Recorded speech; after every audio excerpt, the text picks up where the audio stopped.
हे जे मी बोलतो ना, हे तुमच्या दृढ धारणेच्या विरुद्ध बोलतो मी. तुमची नेहमीची जी दृढ धारणा आहे त्या दृढ धारणेच्या विरुद्ध बोलणं चालू की नामस्मरणानं भगवत कृपा होत नाही, ब्रह्मज्ञान झालं म्हणजे भगवत कृपा होत नाही, त्या ठिकाणी सत्कर्म केलं म्हणजे भगवत कृपा होत नाही. महाराज भगवत कृपा होते कशाला ते थोडं वेगळं बोलतो. भगवत कृपा जर व्हायची असेल तर भगवत कृपाच व्हावं लागते. हा, भगवत कृपा झाल्याशिवाय भगवंताची कृपा होण्याकरता भगवत कृपाच लागते. मग ती भगवत कृपा झाली की मग नामस्मरण घडेल, ती भगवत कृपा झाली की ब्रह्मज्ञान होईल, ते भगवत कृपा झाली की सत्कर्म घडेल, ते भगवत कृपा झाली की परमार्थ घडेल. पण ती भगवत कृपा घडण्याकरता पहिले भगवंताचीच कृपा व्हावी लागते. विठ्ठल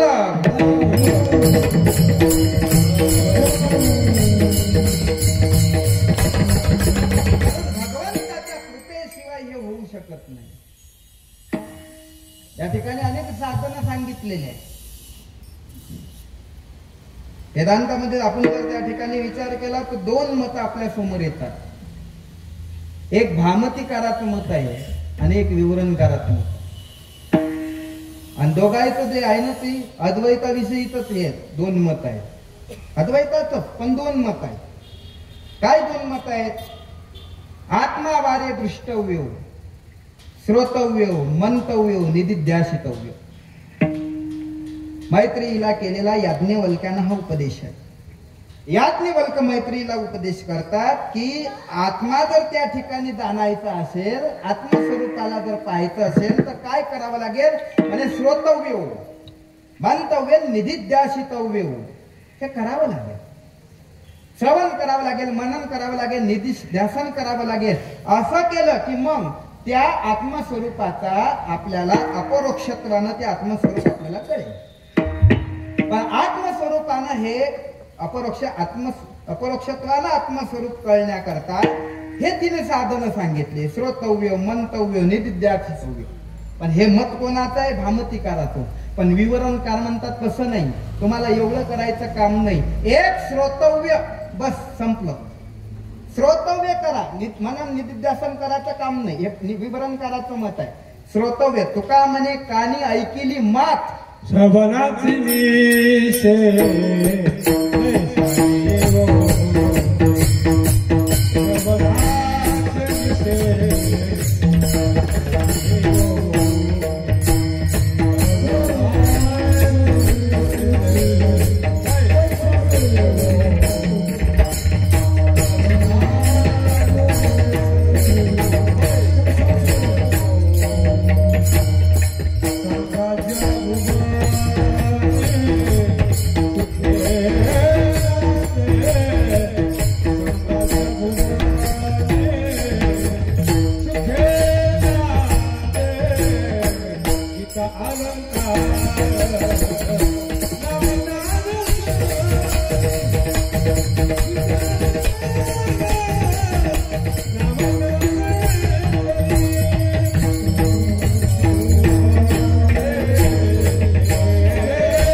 श्रोतव्य तुका म्हणे कानी ऐकिली मात संपलं. त्याच्या पुढे मनन निदिध्यासन. श्रवण झालं की त्याला ब्रह्मस्वरूपतेचं ज्ञान झालं. ब्रह्मस्वरूपतेचा तो पात्रतेचा झाला. नाही ब्रह्मस्वरूपता त्याला पात्र झाली. एक श्रवण केलं की आवलीची भाषा पाहिली तुम्ही. आवली काय बोलतात? तर अवधान एक वेळ दिजे मग सर्व सुखाशी पात्र होईल.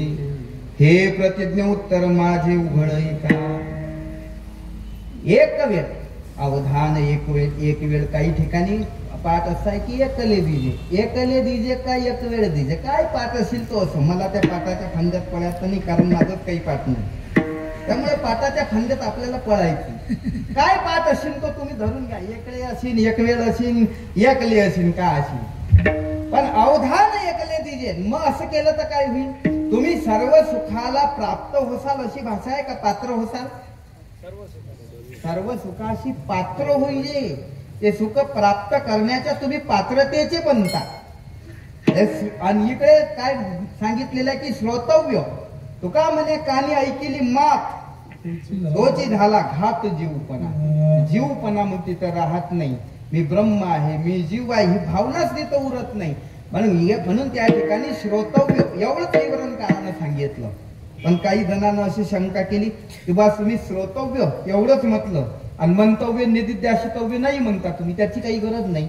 मग मंतव्य आणि निदिध्याशितव्य याची जर त्या ठिकाणी गरज नाही तर याला व्यर्थ येईल का नाही?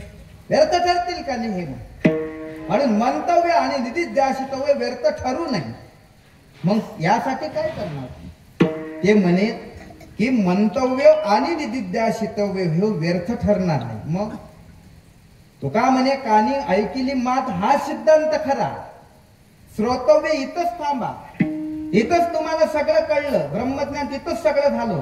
पण हे ज्यामुळे कळलेलं, हे ज्यामुळे कळत नाही असे जे प्रतिबंध आहेत, ते प्रतिबंध ज्यानं दूर होतात ते मंतव्य आणि निदिध्याशितव्य आहे. त्याकरता हे करावं लागते. म्हणजे तुम्ही ब्रह्मस्वरूपता म्हणजे तुम्हाला तर जीवपणाचा नाश तेव्हाच झाला जेव्हा तुम्ही कानी ऐकिली मात, तेव्हाच झाला. पण मंतव्य निदिध्याशितव्य कशा करता?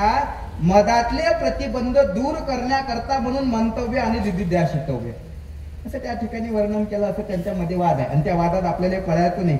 त्याच्या वादात आपलं डोकं आपल्याला खराब करायला पुरत नाही. विठाला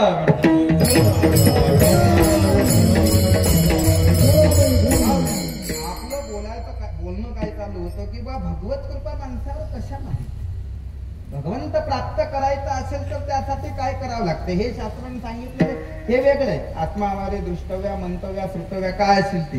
पण भगवत कृपा करण्याकरता काय करावं लागते? काय केलं म्हणजे भगवत कृपा होईल? त्याचं सोपं एक असं त्या ठिकाणी उदाहरण आहे. जर भगवत कृपा व्हायची असेल तर माणसाला सरळ आणि साधं जगता आलं पाहिजे. सरळ आणि साधं जगता आलं म्हणजे भगवत कृपा होणं दूर नाही. साधं जगता आलं, सोपं जगता आलं. सरळ सरळ जगणं, सोपं जगणं म्हणजे खरे बोले तरी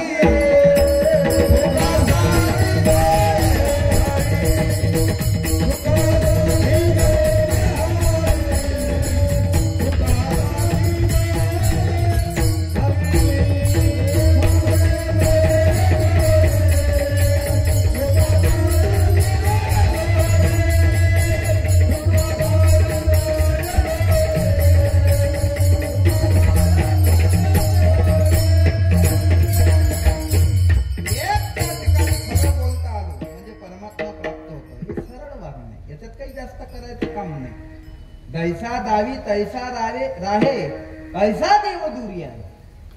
तैसा दावी तैसा राहे. तसं दावलं तसं माणसानं राहिलं तर देव दूर नाही. पण दावायचं कोणी? दावायचं कोणी? दाखवायचं कोण आहे? दाखवायचं संतांनी, दाखवायचं वेदाने, दाखवायचं पुराणाने. यांनी दाखवलेल्या मार्गाने आपल्याला आपण गेलो तर देव दूर नाही. परमात्मा प्राप्त करणं काही अवघड नाही. परमात्मा माणसाच्या फार जवळ आहे. पण जवळ असूनही तो लवकर का प्राप्त होत नाही?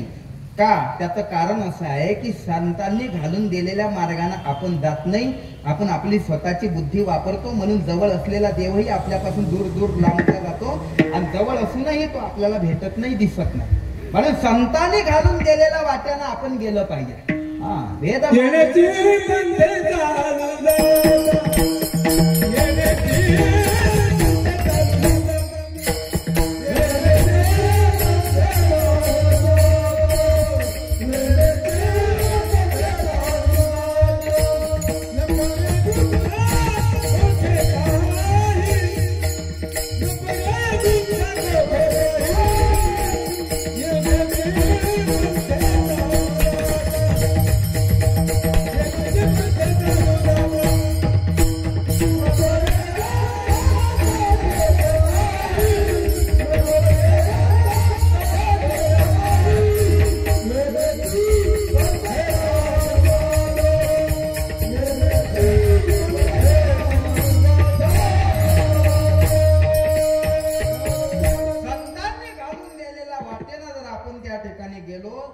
तर देव आपल्याला लवकर प्राप्त होईल. पण आपण संतांनी घालून दिलेल्या वाटेनं जात नाही, उलट संतांनी घालून दिलेल्या वाटेची वाट लावतो आपण. त्या वाटेनं आपण जात नाही. पण देव प्राप्त होणं अवघड नाही.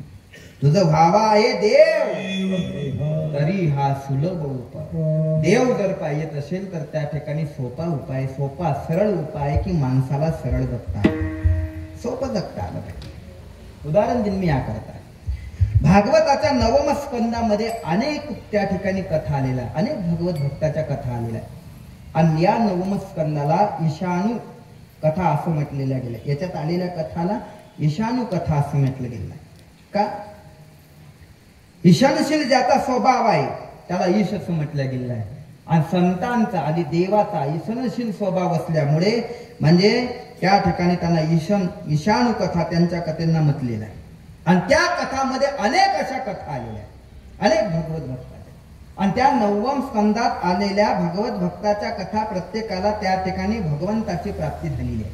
पण ते भगवंताची झालेली प्राप्ती हे त्यांच्या ठिकाणी असलेल्या सर्व गुणामुळे झाली असं नाही. याचा माईकाचा एकदा आवाज बरोबर करा, मला सरळ डिस्टर्ब होऊन जायला. ते फक्त शिट्ट्या मारते, भंगभंग आवाज येऊन राहिला, काही समजून नाही राहिलं. विठाला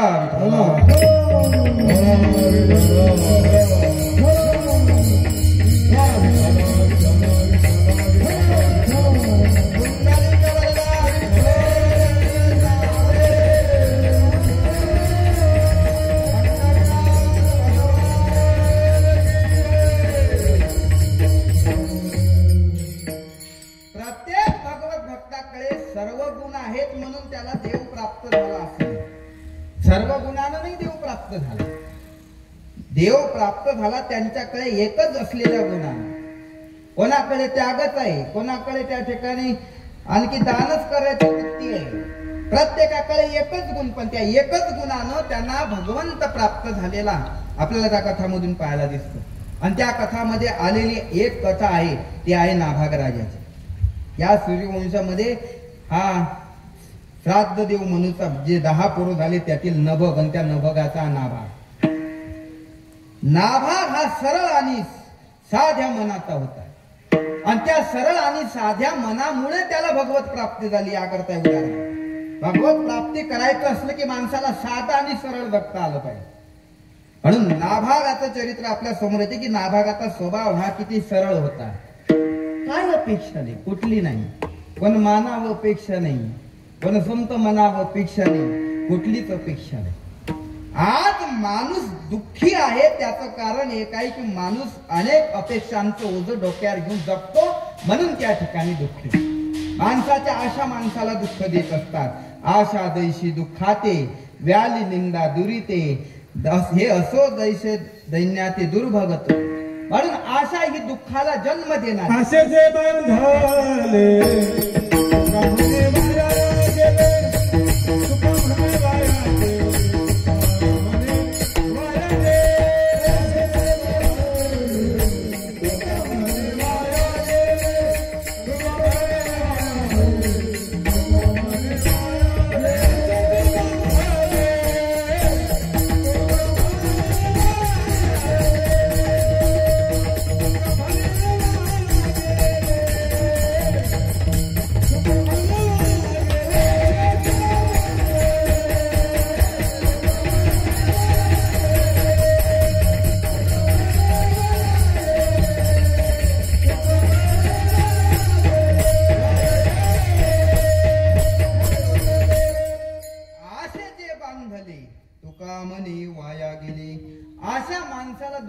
तुम्ही जेवढ्या गरजा वाळवाल तेवढं त्या ठिकाणी माणूस संकटात दुःखात सापडे, दुःख वाढेल.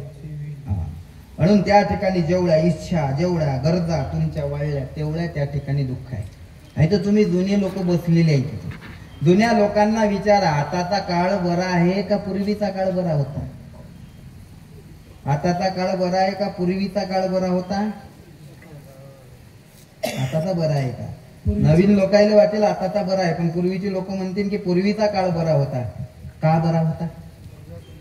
का बरा होता? मोबाईल नव्हता तेव्हा म्हणून. पूर्वीचा काळ बरा होता कारण तेव्हा मोबाईल नव्हता. आता माणसाच्या एवढ्या गरजा वाढल्या. पूर्वीच्या काळात फक्त अन्न, वस्त्र, निवारा एवढ्या 3च गरजा होत्या. आताच्या काळात गरजा वाढल्या. अन्न, वस्त्र, निवारा, मोबाईल आणि चार्जर. हे बाकीचे आणखी तुम्ही वाढवलेल्या गरजा तशा भरपूर आहे, पण मुख्य गरजेत आणखी या 2 वाढवल्या, मोबाईल आणि चार्जर. माणसं सकाळी झोपीतून उठल्यानंतर ब्रश नाही करणार, चहा नाही घेणार, उठल्या उठल्या पहिले स्टेटस ठेवतील. स्टेटस ठेवतील पहिले. का? स्टेटस ठेवल्याशिवाय काही जणांच्या दिवसाची सुरुवात सुद्धा होत नाही. एवढ्या गरजा आम्ही वाढवून ठेवलेल्या, एवढ्या गरजा वाढवून ठेवल्या. मोबाईल वापरू नये या मताचा. मोबाईल माझ्याजवळ आहे, पण एकच आहे. मोबाईल वापरावा. विज्ञानाचे हे उपकरण आहे ते वापरलेच पाहिजे. या काळात ते गरज आहे, पण ते एका विशिष्ट मर्यादेपर्यंत. जोपर्यंत हे विज्ञानाचे जे उपकरण आहे, जोपर्यंत ते आपल्या ताब्यात आहे तोपर्यंत बरं आहे. आणि एक वेळ का आपण त्याच्या ताब्यात गेलो की ते माया आपल्याला भुलवल्याशिवाय राहत नाही. विठाला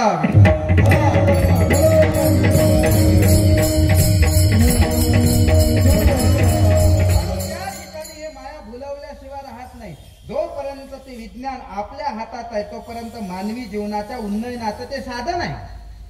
पण ज्या दिवशी आपण त्याच्या हातात जाऊ त्या मात्र आपलं उन्नयन होण्याच्या ऐवजी आपलं त्या ठिकाणी अधपतन झाल्याशिवाय राहणार नाही.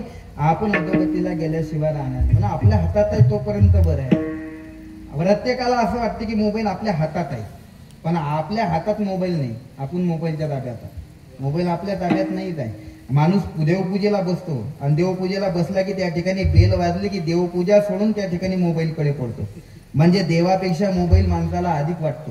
कदाचित त्याला वाटत असेल का देवाचा फोन आला का काय, म्हणून तो तिकडे पळून जात असेल. आणि असं करणाऱ्याला मला आता लवकर देवाचा फोन येऊ, म्हणजे देवाची आणि त्याची लवकर भेट आहे ना. म्हणजे हे गरजा वाढवल्या. पूर्वीच्या काळात काही नव्हतं. जेवढ्या जेवढ्या गरजा वाढवल्या, जेवढं जेवढं त्या ठिकाणी आपण अपेक्षा वाढवल्या तेवढं तेवढं दुःख आहे. पूर्वीच्या काळामध्ये दुःख कमी होतं कारण अपेक्षा कमी होत्या. आता सुखसोयी जास्त झाल्या पण त्या ठिकाणी दुःख जास्त आहे. सुखसोयी कमी. पूर्वीच्या काळात काय होतं मला, बिना पंख्याचे लोक राहू शकत नव्हते का? बिना पंख्याचे राहू शकत होते, बिना कूलरचे राहू शकत होते. 1 मिनिट जरी लाईन गेली तर लोक नाचतात घरात, जमत नाही महाराज. हो, त्या ठिकाणी एवढं उपकरण सगळं काही त्या ठिकाणी नवीन वाढत चाललं, पण त्याच्या मागे सगळं दुःख आहे. सुख त्याच्या मागे सगळं. अपेक्षा वाढल्या पण त्या मागे सगळं दुःख आहे. नवीन नवीन टेक्नॉलॉजी आली, नवीन नवीन काही काही येत गेलं, त्यामध्ये नवीन नवीन मशिनरी येत गेलं आहे ना. बायाले पहिले भांडे घासा लागत, आता काम नाही भांडे घासायचं. बायाले पहिले धुणं धुवा लागे, आता धुणं धुवायचं काम नाही. बायाला पहिले शेवळ्या हाताने करावं लागत, आता शेवळ्या हाताने करायचं काम नाही. मशीनवर पीठ नेलं की शेवळ्या निघून येतात. पूर्वीच्या काळामध्ये बायाला पोळ्या करावं लागत, आता पोळी करायचं काम नाही. पीठ टाकलं की पोळी बाहेर आहे. पुढे तर असं त्या ठिकाणी एक मशीन येणार आहे. मी ना ऐकलं की पाहुणा घरी आला की मशीनीत टाकायचं, जीवनच बाहेर निघणार आहे. एक तर असं त्या ठिकाणी मशीन येणार आहे, पाहुणा घरी आला की अंगाचं काम नाही, मग मशीनीत टाकला की आंघोळ करून बाहेर. फक्त लाईन नाही मदत गेली पाहिजे, नाही तर पाहुणा आताला समजा साधन सगळं वाढलं त्या ठिकाणी. सगळं अपेक्षा भरपूर वाढल्या पण त्या मागे सुख नाही. आणि जेवढ्या गरजा वाढवल्या तेवढं त्या ठिकाणी माणूस दुःखात आहे. जेवढ्या गरजा कमी तेवढं त्या ठिकाणी समाधान आहे.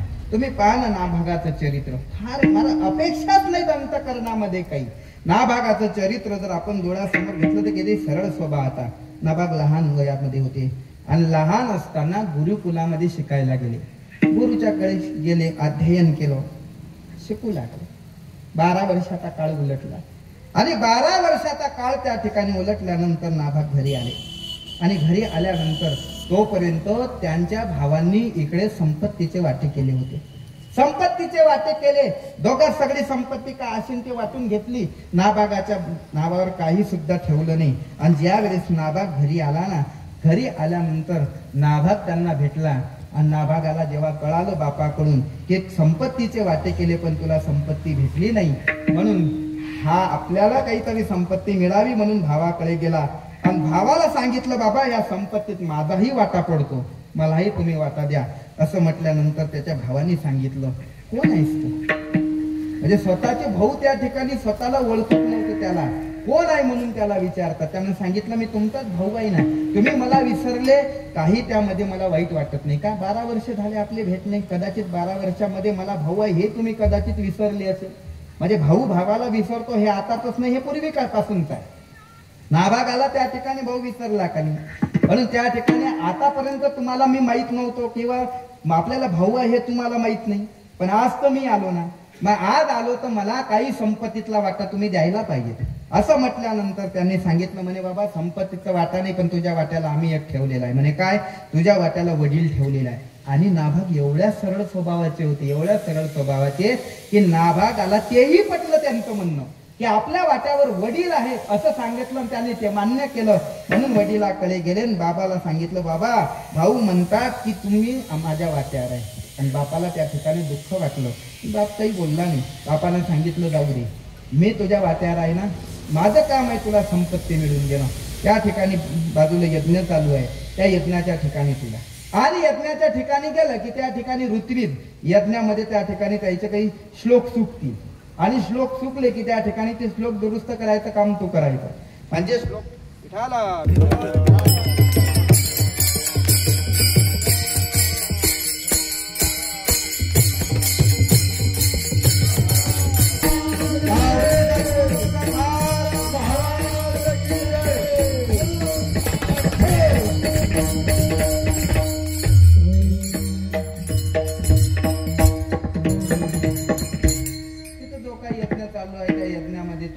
आणि यज्ञामध्ये गेलं की तिथं ऋत्विजाचे मंत्र चुकतील. आणि यज्ञात असं आहे की मंत्रात चूक अजिबात चालू नाही.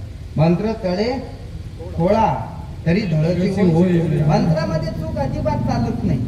हो, पूर्वीचे ऋषी मुनी जे ज्ञानी आहेत नाही यातले ते मंत्रात चूक नाही होऊ दे.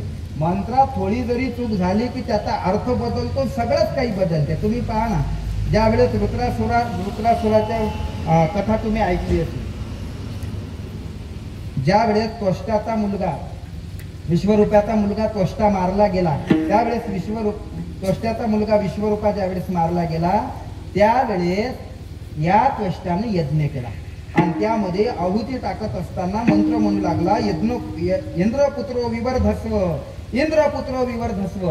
पण असं म्हणत असताना त्या स्वरामध्ये थोडीशी चूक झाली. इंद्राला मारणारा पोरगा पाहिजे होता, पण इंद्राकडून मरणारा झाला.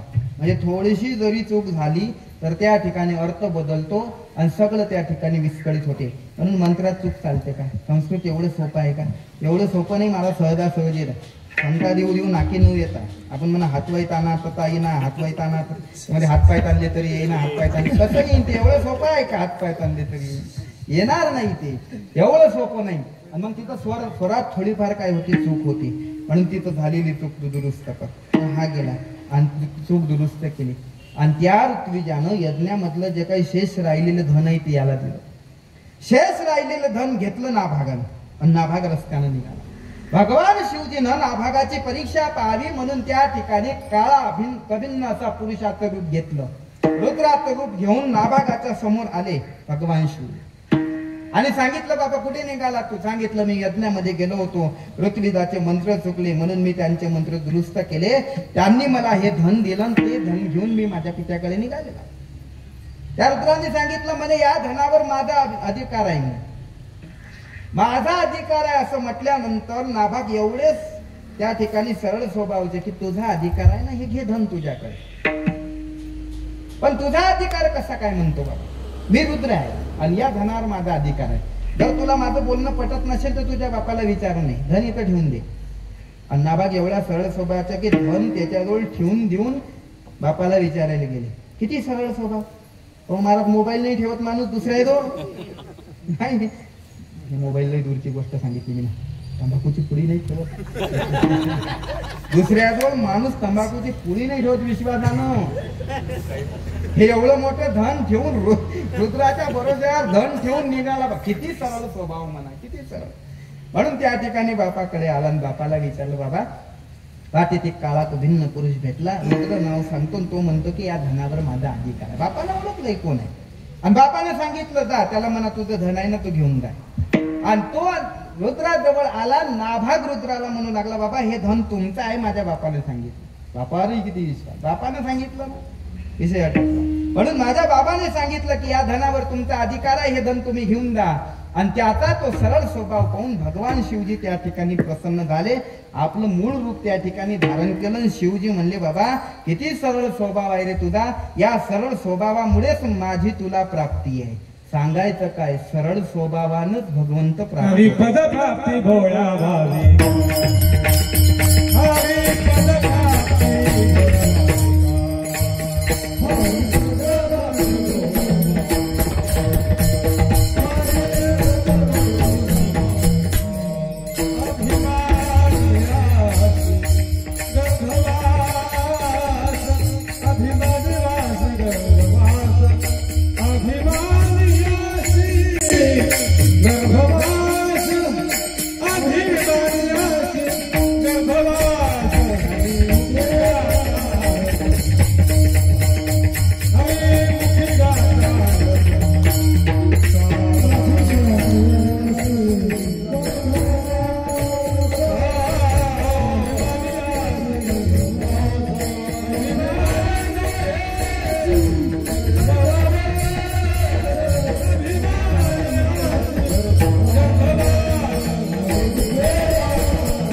भोळा भाविकासे अभिमानियासे गर्भवास.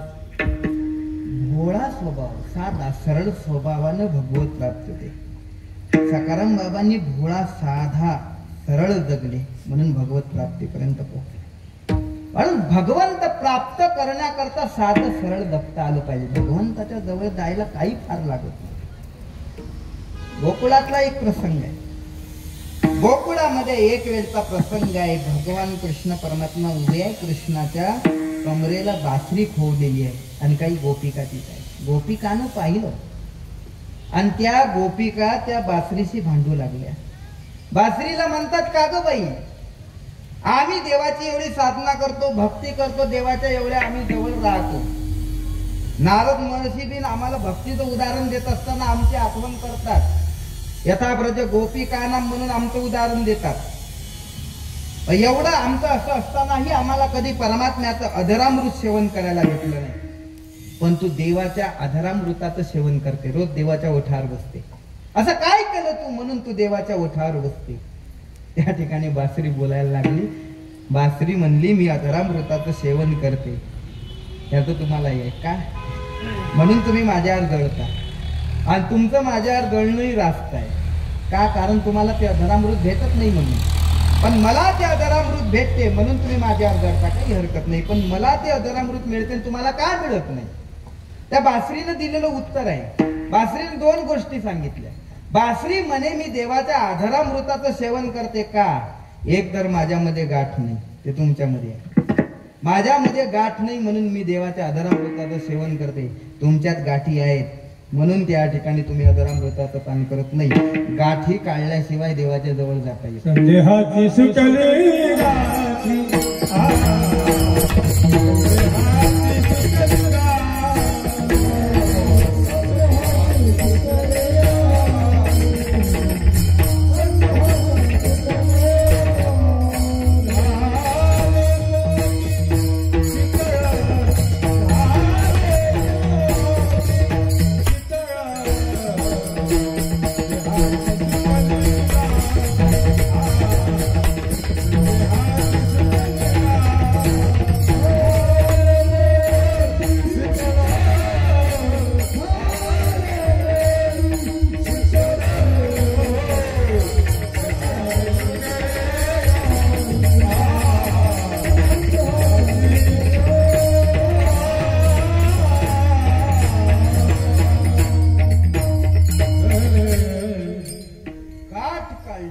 संदेहाची सुटली गाठी, झालो पोटी शीतळ तुका म्हणे, सोडिल्या गाठी दिले मिठी पायास. बासरी म्हणते, मी माझ्या अंतकरणातली गाठ काढली. आणि दुसरं म्हणजे मी सरळ राहिले. वाकड्या वेळूची बासरी होते का? नाही, वाकड्या वेळूची बासरी नाही. सरळ वेळू शकते. बासरी सारखं सरळ होता आलं पाहिजेत माणसाला, तर भगवत प्राप्ती आहे. विठाला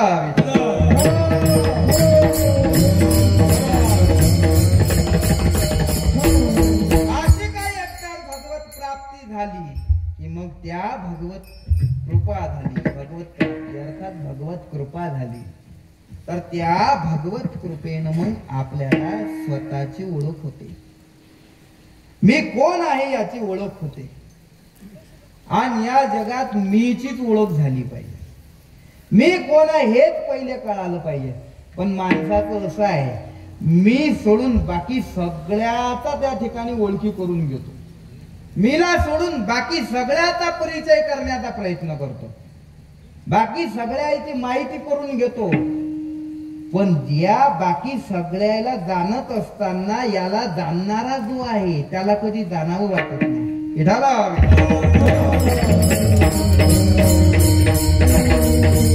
या सगळ्याला जाणणारा त्याला कधीतरी जाणायचा प्रयत्न केला पाहिजे. बाकीचं जाणू नये असं नाही. आपण टीव्हीवर मोबाईलवर सगळीकडे पाहत असतो, बातम्या पाहत असतो. त्या ठिकाणी बातम्या पाहत असताना काय ते रशिया युक्रेनचं युद्ध, कोरोना कुठपर्यंत आला, चीन मध्ये त्याचं नवीन कोणतं व्हर्जन आलं,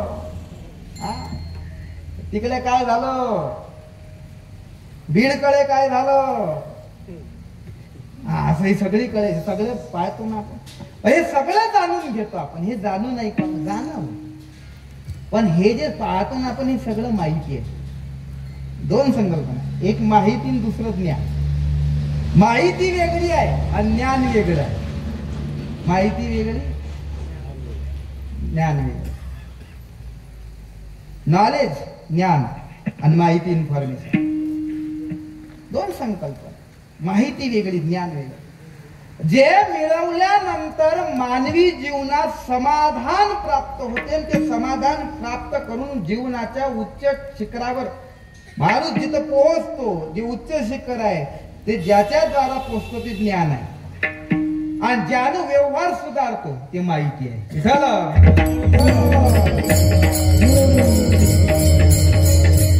व्यवहार जे सुधरवते ते माहिती आणि समाधान प्राप्त करून देते ते ज्ञान आहे. पण माणसाची सगळी जास्त धाव हे इन्फॉर्मेशन टेक्नॉलॉजी, इन्फॉर्मेशन टेक्नॉलॉजी, त्याला शॉर्टकट मध्ये IT असं म्हणतात. IT सध्या बरेच लोक ITत चालले, सगळे लोक ITत राहतात.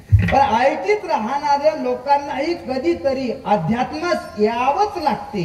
अध्यात्माशिवाय त्याला पर्याय नाही. विठाला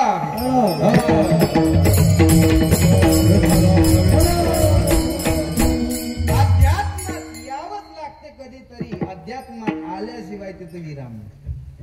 म्हणून तुम्ही किती ITत राहा, पण आज ना उद्या, आज तुम्ही नाही येणार पण उद्या कधीतरी तुम्हाला अध्यात्मात यावंच लागेल, अध्यात्माच्या चरणाशी यावं. म्हणून या जगामध्ये सगळं काय आहे, पण गाथा ज्ञानेश्वरीला तोडणे यावं लागेल तिथं. सगळं ज्ञान तिथं, म्हणून माणसानं तिथं यावं पाहिजे. हे ज्ञान प्राप्त करून घेतलं पाहिजे. स्वची ओळख त्या ठिकाणी करून घेतली पाहिजे. म्हणून त्या ठिकाणी स्वला जाणलं पाहिजे, मी कोण आहे.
म्हणून त्या ठिकाणी कोहम कथमिदम ज्यातम को वै कर्ताश्य विद्यते, मी कोण आहे आता कधीतरी ओळखलं. म्हणजे आत्मज्ञान जाणून घेतलं पाहिजे, स्वची ओळख करून घेतली पाहिजे. आणि सगळे साधन त्यासाठीच आहे. तुम्ही कोणतं साधन घ्या, कोणतंही साधन केलं तरी ते तुम्हाला आत्मसुखाच्या जवळच नेणार आहे, आत्मस्वरूपाची ओळख करणारा सांगणार आहे. तुम्ही भक्तीचं जरी साधन केलं तरी त्या ठिकाणी तेही तुम्हाला तिकडेच नेणार आहे, आत्मस्वरूपाकडेच नेणार आहे. मोक्ष सामग्रायाम भक्तिरेव गरी, मोक्षाचं साधन म्हणून त्या ठिकाणी काय असेल तर भक्ती. स्वस्वरूपानुसंधान भक्तिरित्य भिरी येते. किंवा नारदाने केलेल्या भक्तीच्या व्याख्या पहा तुम्ही. नारद भक्ती सूत्रामध्ये नारद भक्तीच्या व्याख्या करताना प्रत्येकानं केलेली वेगवेगळी व्याख्या सांगतात. प्रत्येकाची वेगवेगळी व्याख्या आहे. पूजादिषु अनुरागः इति पाराशरः, कथादिषु अनुरागः इति गर्गः, आत्मरती अविरोधेन इति शांडिल्यः. नारदाला विचारत तुमचं मन काय, तुमचं मत काय. नारदजी सांगतात की त्या ठिकाणी तदर्पिता अखिलाचारिता तद्विस्मरणे परम व्याकुलतेती, हे नारदाच्या व्याख्यात आहे. पण नारदाच्या आधी आलेली जी व्याख्या म्हणजे शांडिल्याची क्रमाक्रमाने दिलेल्या ह्या व्याख्या आहे. आणि शांडिल्य हे नारदाच्या आधीचे, म्हणून त्या ठिकाणी भक्तिशास्त्रात त्यांचा पहिले पुरावा आहे. आणि ते शांडिल्य सांगत असताना त्या ठिकाणी म्हणतात आत्मरती अविरोधेनं, आत्मरती प्राप्त केली पाहिजे. आत्मरतीच्या या व्याख्येमध्येही बराचसा विरोध आहे आणि आत्मरतीच्या प्राप्तीमध्येही बरेचसे त्या ठिकाणी अडथळे येत असतात. बरेचसे त्या ठिकाणी अडथळे, कोणते अडथळे येतात, कोण येते याच्यामध्ये. 18व्या अध्याय पहा तुम्ही. अहंकारम बलम दर्पम कामम क्रोधंच संस्कृतः विमुच्य निर्मम शांतो ब्रह्मभूयाय कल्पते. तुम्ही पहा हे अनेक त्या ठिकाणी आड येतात. हे सगळे आळवं येतात त्यामध्ये सगळ्यात पहिला आळवा येणारा कोण आहे तो देहांकार. म्हणून हे या आत्मरतीच्या विरोधात येणारे, आडवे येणारे, याला कधीतरी बाजूने केले पाहिजे आणि याला बाजूला करून आत्मस्वरूपाची ओळख करून घेतली पाहिजे. विठाला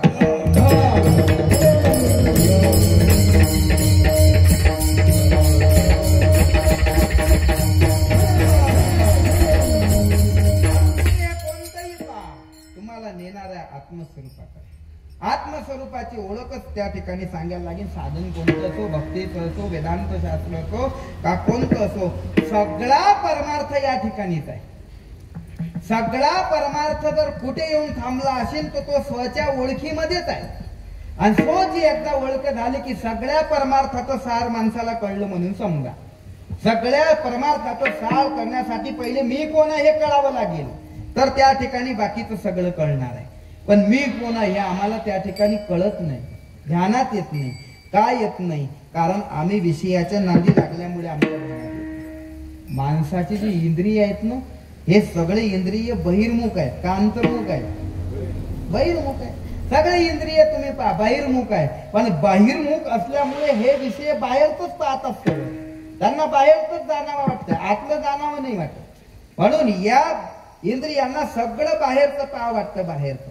आणि बाहेरच्याच विषयात हे सगळे भुललेले आहे. विषय गोडे भुलले जीवा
ओढी भुलले जीव, आता याचे कोण करील कीव.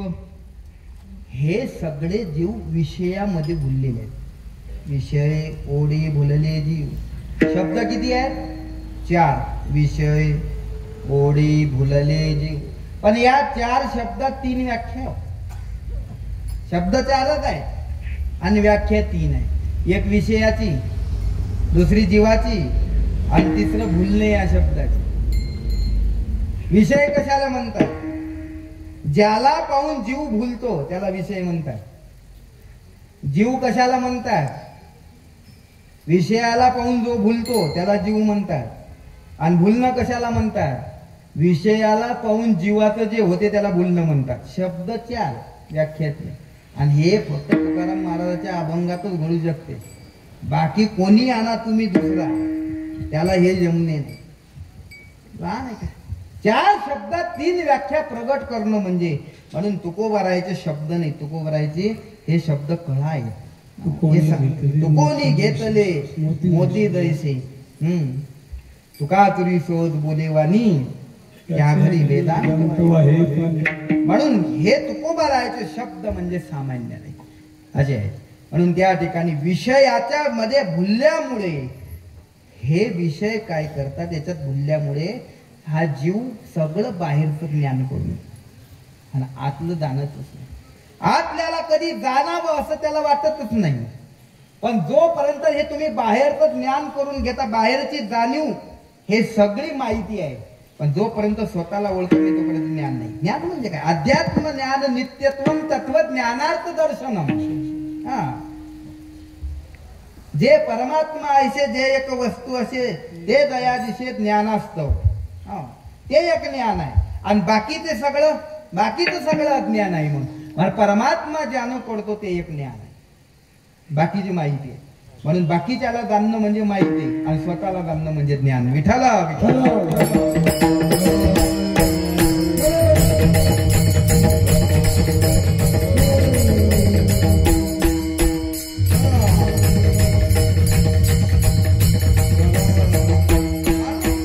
स्वतःच्या जवळ असूनही सुद्धा आपण त्याला जाणू शकत नाही जाणत.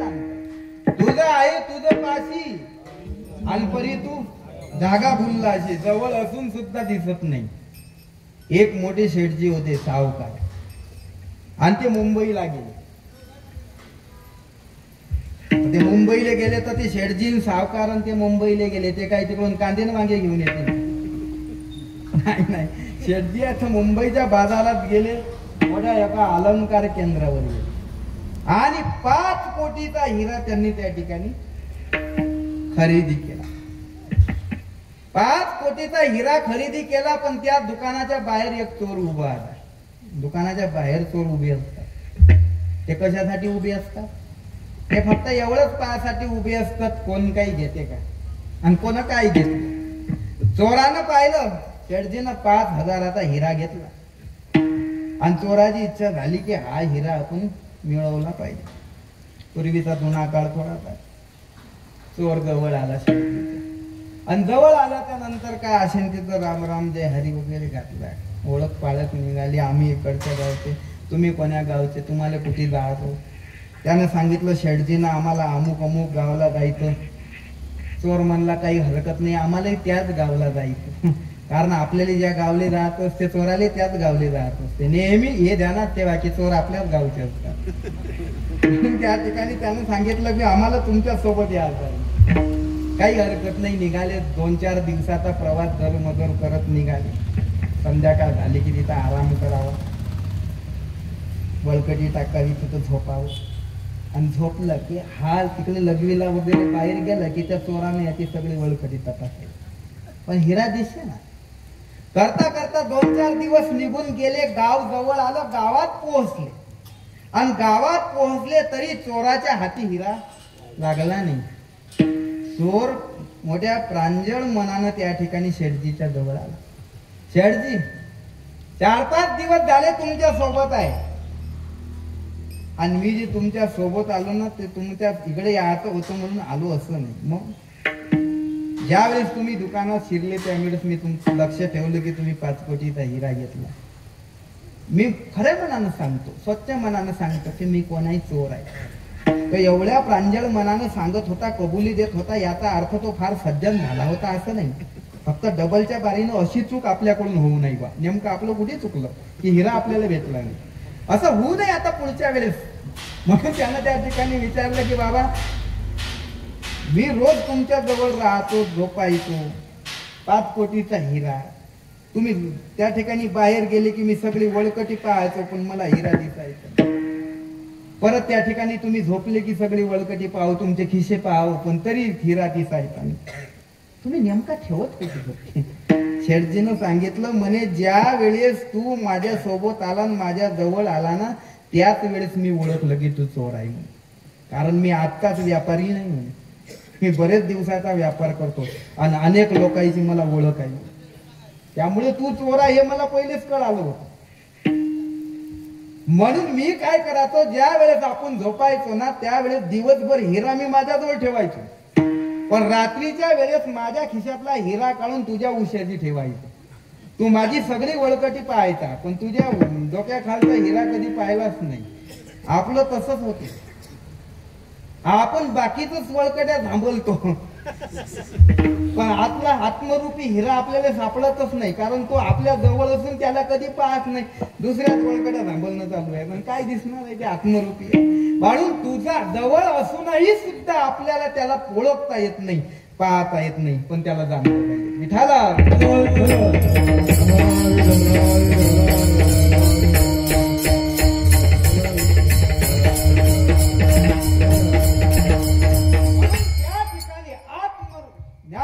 तो हिरा तू जाणला पाहिजे, त्याला ओळखलं पाहिजे, त्याच ज्ञान करून घेतलं. कारण माणसाचं सगळ्यात प्रेमाचा जर कोणता विषय असेल तर तो आत्मा. माणसाचं सगळं प्रेम आत्म्यावर आहे. प्रियाची परमसीमा तो माऊली भेटे आत्मा. एक वेळ का तो आत्मा प्राप्त झाला की बाकीचं सगळं मग त्याच्याविषयी आवड राहत नाही. म्हणून माणसाच्या सगळ्यात आवडीचं जर काय असेल तर आत्मा नाही. बाकीचे जरी आवडत असतील तरी ते त्याच्याकरता आवडत, आणि काही आवडत असेल तर ते स्वतः करतात. म्हणून स्वतःवर केलेलं प्रेमही स्वतःसाठी आणि दुसऱ्यावर केलेलंही स्वतःसाठी. आत्मा मुख्य. आवडीचा विचार करत असताना आवडी 2 प्रकारच्या. आवडी किती प्रकारच्या? 2 प्रकारच्या. एक मुख्य आवड आहे आणि एक अनुषंगिक आवड आहे. आवडी 2 प्रकार, मुख्य आवड आणि अनुषंगिक आवड. ज्या विषयाविषयीचे आपल्या अंतःकरणामध्ये आवड होते तो विषय, तो मुख्य विषय, आणि त्या विषयाच्या संबंधात असणारा दुसरा विषय, त्याची आवड होणं म्हणजे अनुषंगिक आवड. मुख्य विषयाची आवड, अंतःसंबंधात होणाऱ्या बाकीच्या विषयाची आवड म्हणजे अनुषंगिक आवड. 2 प्रकारच्या आवड. जाऊ दे, मी सोपं एक उदाहरण सांगतो म्हणजे ध्यानात येईल. खरंच सांगा, तुम्हाला मेवना आवडते की नाही? अशात काय मेवना मेवना मेवना समजलं का? काय मेवना म्हणजे या पोराला नाही समजणार अजून. बायकोचा भाऊ मेवना, तिकडे कुणीकडे साला म्हणतात त्याला मेवना. हा मेवना आवडत नाही का कोणाला? सगळ्यांनीच आवडतो. असं म्हणतात सारी दुनिया एक तरफ जोरू का भाई एक तरफ. सगळी दुनिया एका इकडे, बायकोचा भाऊ एका इकडे. बायकोचा भाऊ सगळ्यालाच आवडतो, मेवना सगळ्यालाच आवडतो. का आवडतो बरं मेवना सगळ्याला? का आवडतो? बायकोचा भाऊ म्हणून. बायकोचा भाऊ म्हणून मेवना आवडतो का नाही? बायको झाली मुख्य आवड आणि मेवना झाला अनुषंगिक आवड. विठाला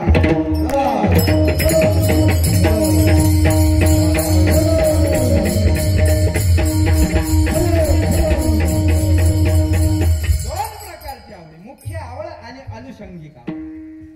आत्मा हे मुख्य आवड आहे, अंतःसंबंधात बाकीची अनुषंगिक आवड. स्वतःपेक्षा माणसाला दुसरं काहीच आवडत नाही, काय? आणि दुसरे जरी आवडत असले तरी स्वतःसाठी म्हणून आवडतात. पत्नीला पती आवडत असला तरी सुद्धा तो स्वतःसाठी म्हणून आवडतो, त्याच्यासाठी म्हणून. आणि पतीला पत्नी आवडत असली तरी स्वतःसाठी म्हणून आवड. म्हणून कुठलीही आवड असली तरी ते पहिले स्वतःसाठी आहे, स्वतःसाठी असलेली आवड. पण सगळ्यात प्रिय असा तो आत्मा आहे की जो सगळ्याला आवडणार, आणि असा सगळ्याचा प्रिय असणारा त्याला कधीतरी आपण जाणलं पाहिजे.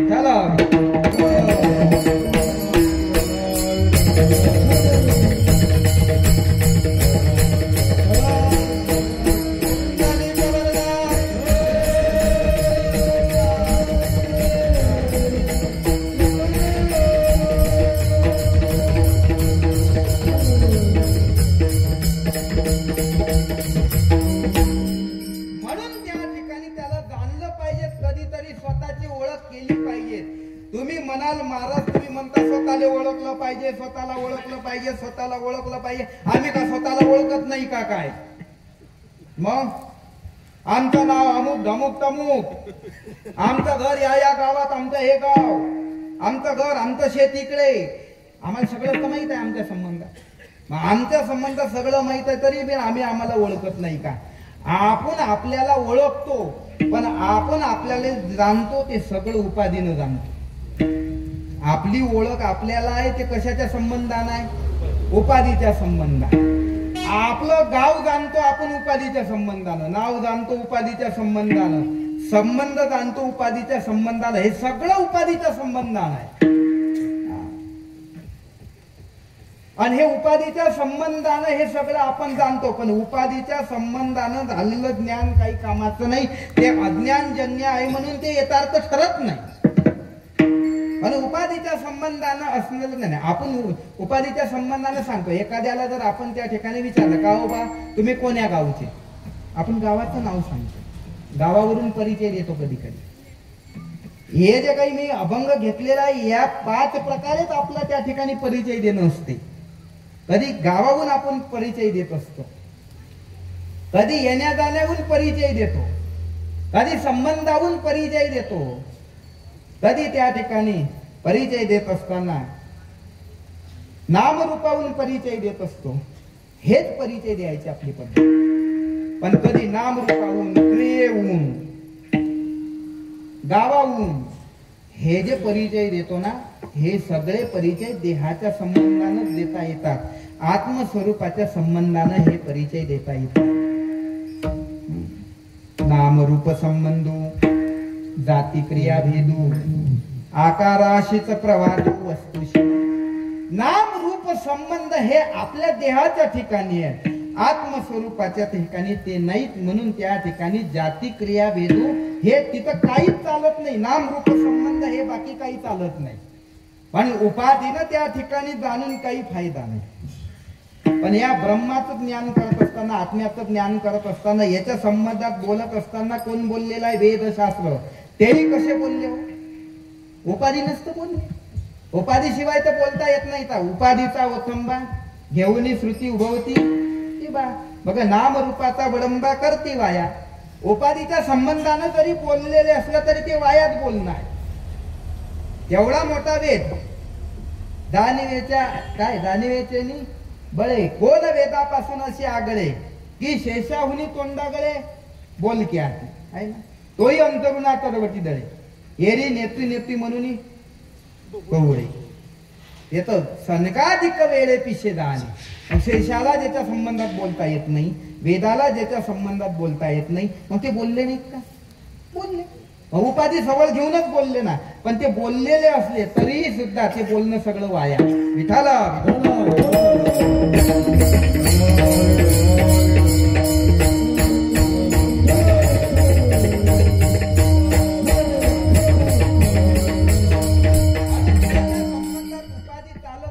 कधी कधी वेदालाही ते कळवून देण्याकरता उपाधीनं ते बोलतात. कधी कधी त्याला जे नाव लागत नाही ते सुद्धा तिथं लावल्या जातं आणि त्याची ओळख करून द्यायला. पण हे कुठलंच त्या ठिकाणी लागत नाही. आत्मस्वरूपाच्या ठिकाणी नामरूप संबंध हे काही. म्हणून त्याला जाणलं पाहिजे, स्वतःला ओळखलं पाहिजे.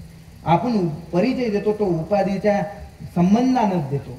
आणि परमात्मा, संत, महात्मे हे उपाधीच्या पलीकडे असते. उपाधी वेगळे तुम्ही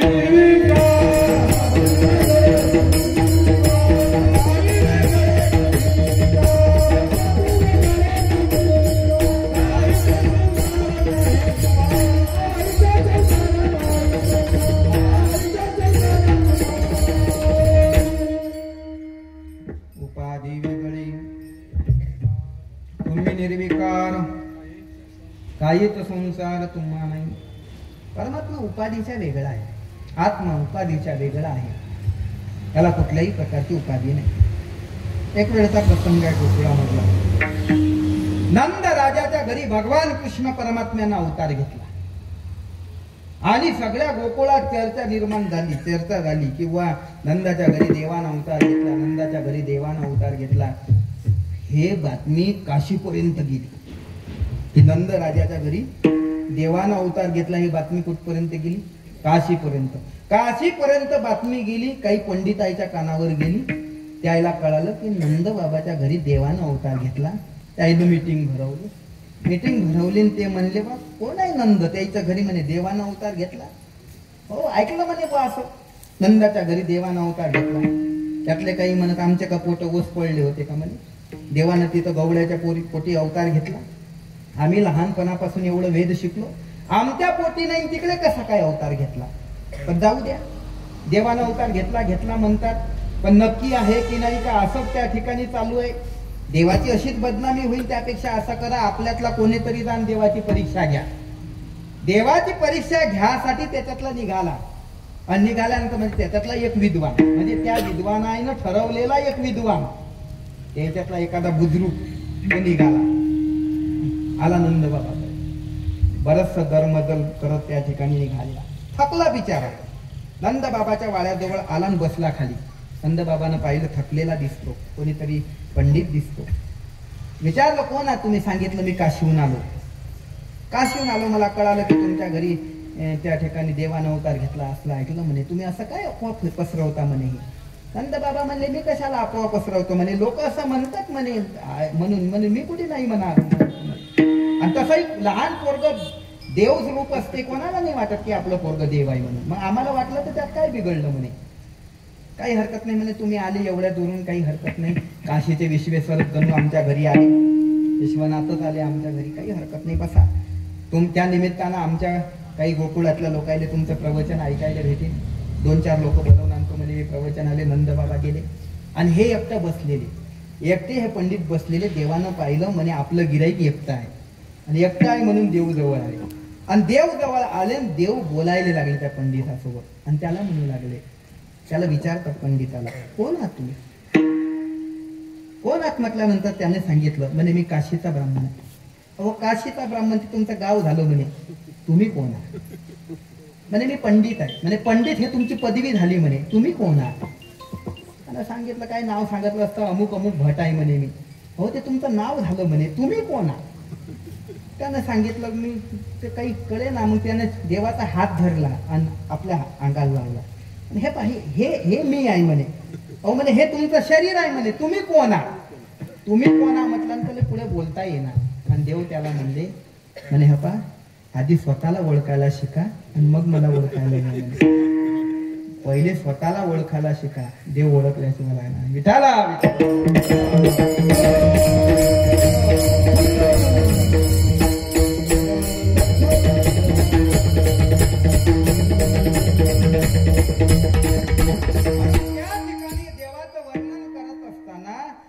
त्या ठिकाणी तुकोबारायांनी या अभंगामध्ये आत्म्याचं वर्णन करत असताना एक त्याचा विषय सांगितलं.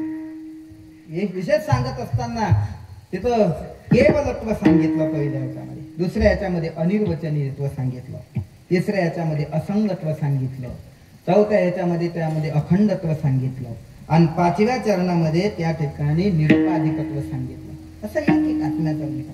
आणि हे सगळं सांगत असताना, स्वतः परिचय देत असताना, स्वतःच ओळख करून देत असताना तुकोबाराय त्या ठिकाणी सांगतात, बाबा मी कसा आहे, माझं स्वरूप काय, माझं गाव कोणतं आहे हे सांगत असताना महाराज म्हणतात मी कुठल्याच गावचा नाही, मी एकटाच आणि एकटाच आहे. म्हणजे केवलत्व सांगतात अभंगाच्या.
कुठे इथं फिरून या वगैरे वाया केवलत्व सांगतात. मी कोण्याच गावचा नाही, काहीच मी कोणी गाव विचारलं श्री महाराजांना, कोण्या गावचे तुम्ही? कधी असं नाही सांगितलं मी देऊच आहे, हा काहीच मी नव्हे, कोण्या देश नव्हे माझा. म्हणून त्या ठिकाणी मी कोण्या गावचा नाही, कला ठाईचा म्हणून केवलत्व सांगितलं, केवलत्व सांगितलं. आणि हे जे आहे ना ते नाम रूप संबंध जाती क्रियाभेद अशा उपाधीनं रहित असं हे सगळं वर्णन पाहायला भेटते या अभंगातला. तसंच आणखी एक हस्तामलका स्तोत्रावर नाथमाराने केलेलं भाष्य, त्यातच हे अभंग म्हणजे त्याचा अनुवाद आहे. काय झालं, हस्तमलकाकडे शंकराचार्य आले आणि आल्यानंतर ते बोलेच ना, म्हणून त्यांनी विचारलं कुठं नाही बाबा तू, कश्यत्वम कुतोशी गंता, तू कुठून आला, कुठे चालला, असं विचारलं ना. त्यांनी सांगितलं ना हम मनुष्य न च देव यक्षो न ब्राह्मण क्षत्रिय वैश्य शूद्रः न ब्रह्मचारी न गृही वनस्ता भिक्षुन च हम निजबोध रूपा. या सगळ्या याचं वर्णन म्हणजे काही कमी नव्हे कोणी गावीचा, एकला ठाईचा ठाई एक नाही जात कोठे तर फिरवण्या वगेचे वायावी न बोल. म्हणून मी कुठे जाणारा नाही, कुठून येणारा नाही, जाणं येणं आमच्या ठिकाणी नाही, जाणं येणं आमच्या ठिकाणी नाही. मग हे सगळं या संबंधात बोलणं आहे ना, अवघेची वायावी न बोल, म्हणजे त्याच्या संबंधात सगळं बोलणं हे कसं आहे, वाया आहे. म्हणजे आता लोक आपण एक तास बोललो ते सगळं वाया आहे का? अनिर्वचनीयत्व सांगितलं जातं. अनिर्वचनीयत्व आपण त्याचा आरोपित करतो, आरोपित असा शब्द वापरतो, कारण अनिर्वचनीय त्याचं स्वरूप आहे, अनिर्वचनीय स्वरूप आहे, पण आपण अनिर्वचनीय आरोपित करतो. अनिर्वचनीय म्हणजे त्याच्या संबंधी बोलताच येत नाही, त्याला अनिर्वचनीय म्हणजे ज्याच्या संबंधात बोलता येत नाही.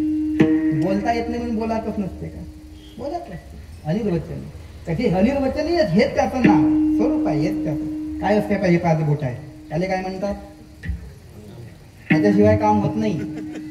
हे पाहिजे पहिले, याला काय अंगठा, हे तर्जनी, हे मध्यमा, हे त्या बाकीच्या चार बोटा सोडून द्या. हे काय अनामिका.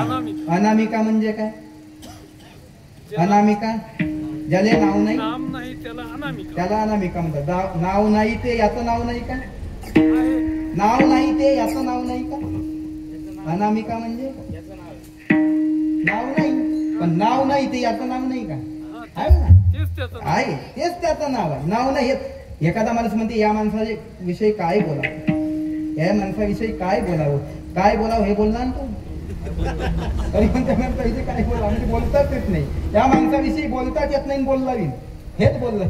तसं आहे अनिर्वचनीयत्व म्हणायचं, म्हणजे त्याच्याविषयी बोलता येत नाही म्हणायचं, म्हणून त्या ठिकाणी बोलावं.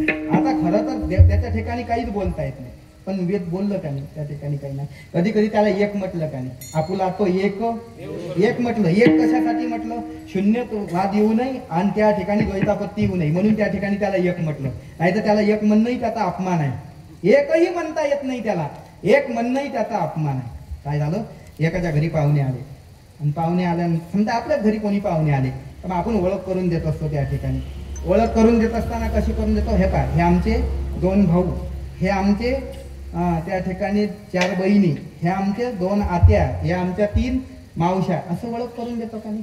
हे आमचे 2 भाऊ, हे आमच्या 2 मावश्या, हे 2 आत्या, असं ओळख करून देताना असं म्हणा बरं एखाद्या वेळेस हे आमची एक बायको म्हणून तर पाहिजे ना, प्रयोग तर करून तर. बायको किती आहे, एकच आहे ना, मग एकीले एक म्हटलं तर काय बिघडलं,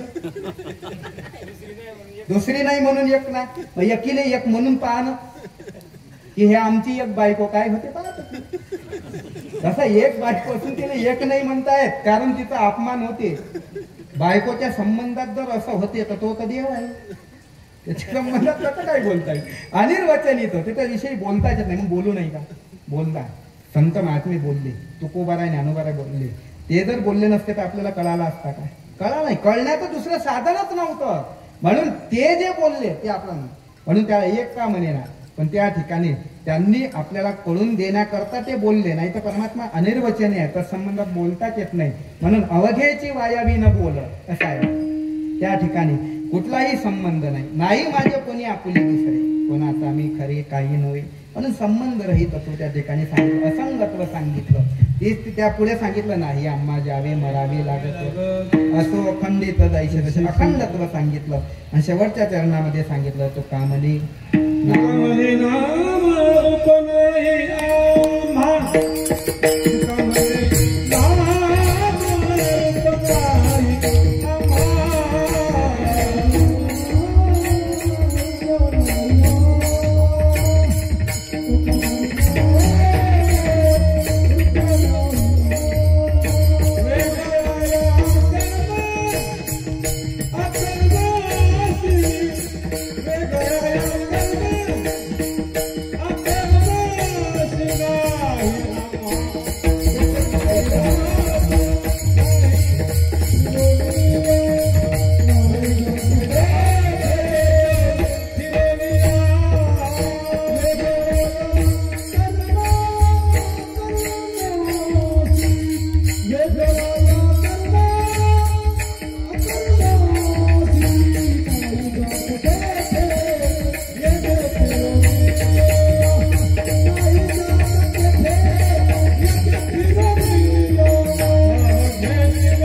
तुकामणे नाम रूप नाही आम्हा वेगळा त्या कर्मा कर्माशी कर्म कर्म नाम रूप यापासून आम्ही वेगळा आहे म्हणजे निरूपाधिकत्व त्या ठिकाणी सांगितलं.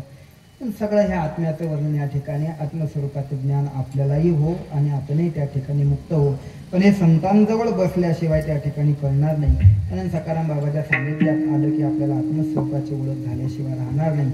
आत्मस्वरूपाच्या ओळखीतच माणसाचा सगळा परमार्थ आहे. तो जाणून घेण्यासाठी त्या ठिकाणी यावं लागतं. संकल्पित वेळेमध्ये अभंगावर प्रकाश टाकण्याचा प्रयत्न केला. असं तशी असं या ठिकाणी नाही. थोडंसं वेदांत